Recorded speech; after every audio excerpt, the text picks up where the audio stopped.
ሰላም አለይኩም ወራህመቱላሂ ወበረካቱ እንዴት ቆያችሁ? ሰሞኑን አንዲት ጃኒ የምትባል ቲክቶከር የድሬዳዋን ማህበረሰብ ስም አጥፍታለች በሚል ተቃውሞ ተነስቶባት ነበረ። ከተቃውሞም ባሻገር በህግ አካላት ስር በቁጥጥር ስር እንደዋለች ነው እየተናገረ ያለው። የኔ ጥያቄ እዚህ ጋር ነው። የኢትዮጵያ የህግ ስርዓት ለሙስሊሙ ማህበረሰብና ለሌላው ማህበረሰብ እኩል የማይሆነው ለምንድን ነው?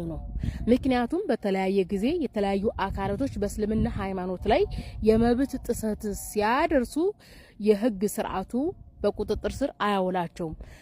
ባለፉት ወራቶች እንደምታስታውሱት አንድ ባለሰጋ የኦርቶዶክስ እምነት ተከታይ በራስ ወዳድነት ተነሳሽነት በስግብግበኝነት የራስን አላማ ብቻ ትክክል ለማስባል እስልምናን ስም በማጥፋት የእስልምና ሃይማኖት ላይ በማዋሸት ነቢያችን መሐመድን አለይሂ ሰላቱ ወሰላምን በመሳደብ በህግ እንዲጠየቅ የኢትዮጵያ የሃይማኖት ተቋማቶችም አውቀውታል። ጉዳዩን እንዲጠየቅ ተደርጓል። ነገር ግን እስካሁን በህግ ቁጥጥር ስር አልዋለም። ለምንድን ነው? ኦኬ ኢትዮጵያዊ እስከተባለ ድረስ ኢትዮጵያ እኩል ልታየኝ ይገባል ነው የምለው። ሌላኛው ድሬዳዋ አካባቢ የፕሮቴስታንት የሚሽነሪ መስፋፍት ምን ይመስላል ነው። በእርግጥ በዚህ ሰዓት ወጣቱ ማህበረሰብ መቼም ኢየሱስን አምልክ ቢባል የሚያመልክ የለም። ምክንያቱም ኢየሱስ ክርስቶስ እንደ መጽሐፍ ቅዱስ ግልጽ አስተምሮ አንድ አይሁዳዊ የሃይማኖት ሰባኪ ግለሰብ እንጂ ሊመለክ የሚገባው አምልኮት የሚቀርብለት ፈጣሪ እንዳልሆነ መጽሐፍ ቅዱስ በግልጽ ያስተምራል።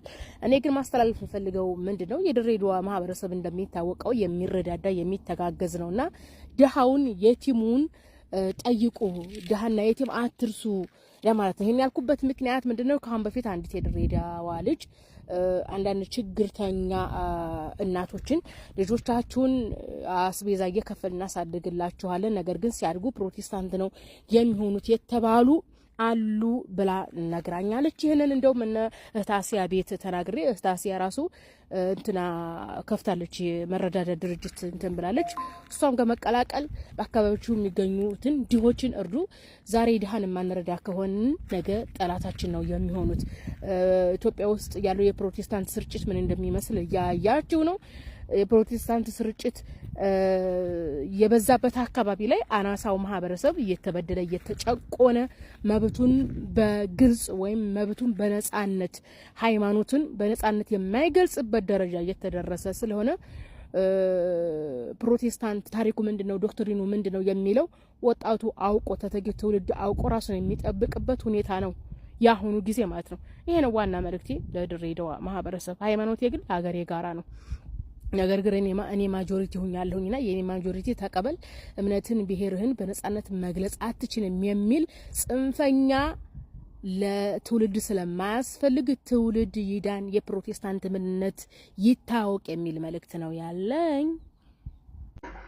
እንግዲህ ከቻልኩ እንግዲህ በቃ የሰራሁበትን ትንሽ ገንዘብ ምናምን አስገባል። አይባ ሰላም አለይኩም ወራህመቱላሂ ወበረካቱ። እንዴት ነሽ? ሁሉ ሰላም ከኔ ጋር አልሐምዱሊላህ። ደውዬልሽ አታነሽም። ቤት ስመጣ ሄደሻን አሉ እና እኛ ስንመጣ ብትሄጂ አይሻልም ነበር? ምክንያቱም የሰራሽበትንም ሰተንሽ ሸኝተንሽ ብትሄጂ አይሻልም ነበር? ይሄን ነው ያልናት። ባለቤት ሪከርድ አደረገላት፣ እሷም ሪከርድ ላከችው። አዎ ሀቢባ እሷ በሌለችበት አደራዋት በሌሎች ሰዎች ሰተሽ ነው የሄድሽው እንደምትለው። አዎ ነገሮች ከቤት እኮ 3 ሰዎች አሉ ከባልና ከሚስት ውጭ እና ለነሱ እኮ ነገርያቸው ነው የሄድኩት ሲጀመር። አዎ ግን ለባለቤቱ ነው እንጂ ገንዘብሽን ነግሬዋለሁ እኮ እኔ ለባለቤቷ እኮ ነግሬዋለሁ። እኔ ልሄድ ነው ብዬ እኮ ነግሬዋለሁ። አይደለም ባሉበት ንብረታቸውን ቆጥረሽ አስረክበሽ ገንዘብሽን ተቀብለሽ አደራሽን ሰተሽ ነው እንጂ አስተካክላ እቃውን እኮ አስተካክላ ምናምን እኮ ነው ከዛም በኋላ ነው የሄድኩት። በፊት እንደነበረበት ቦታ ነው ታስተካክሎ ምናምን እኮ ነው ሄደችው። አሁን ያራውሻለሁ ተይ አይደለም አንድ ሰው እኔ ሱቅ ቢኖረኝ እንዳንቺ የሆነች ረዳት ልትረዳኝ አንዲት ሴት ተነጋግረን መጣ እኔ ጋር ካልተስማማን እኔ ባለሁበት ሀቢባ ከአንቺ ጋር ስራ ስላልተስማማኝ አመሰግናለሁ ብላ ገንዘቧን ጠይቃ ነው አደራዬን ሱቄን ቆጥራ አስረክባ መሄድ ያለባት ብዬ ነው ማምነው። ትክክል ካልሆንኩ ንገሩኝ እናንተ።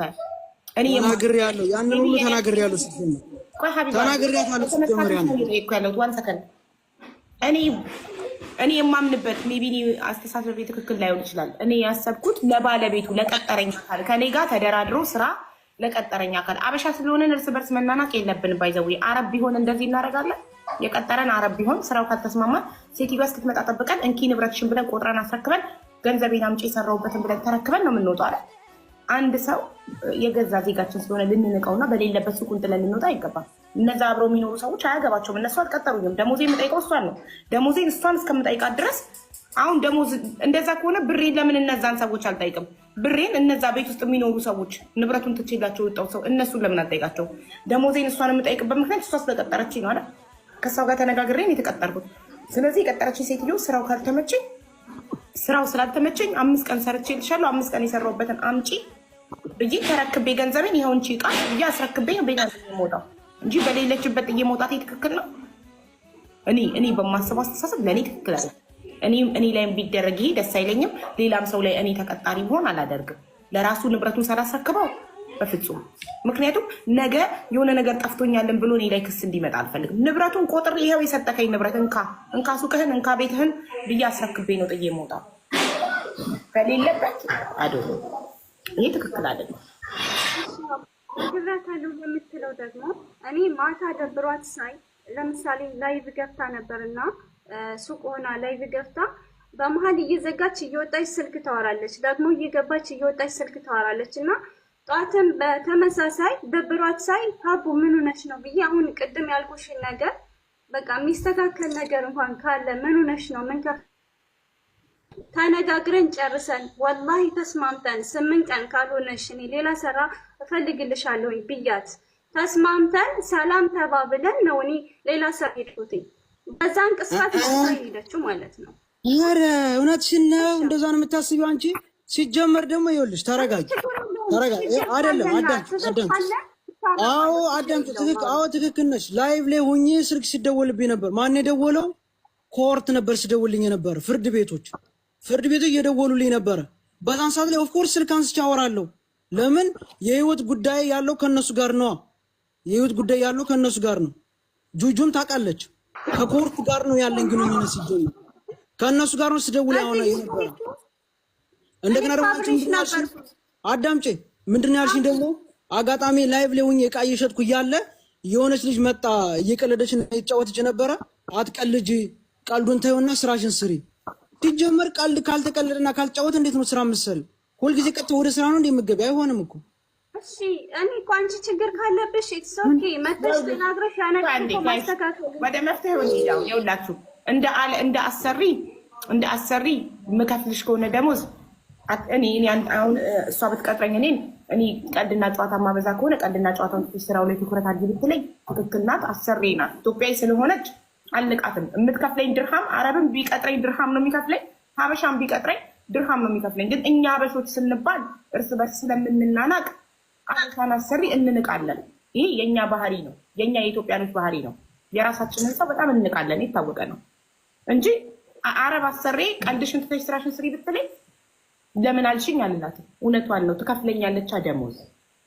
በነፃ ከሆነ ምሰራላት ደስ ሲለኝ እሰራላታለሁ፣ ደስ ሲለኝ አልሰራላትም። እቺ ሰው ግን ከፍላኝ ከሆነ ማንም ይሁን ከፍሎኝ እስከሰራውለት ድረስ አለቃዬ ነው፣ አከብረዋለሁ እንዳለቅነቱ። ስራዬንም ማከብር ከሆነ ማለት ነው።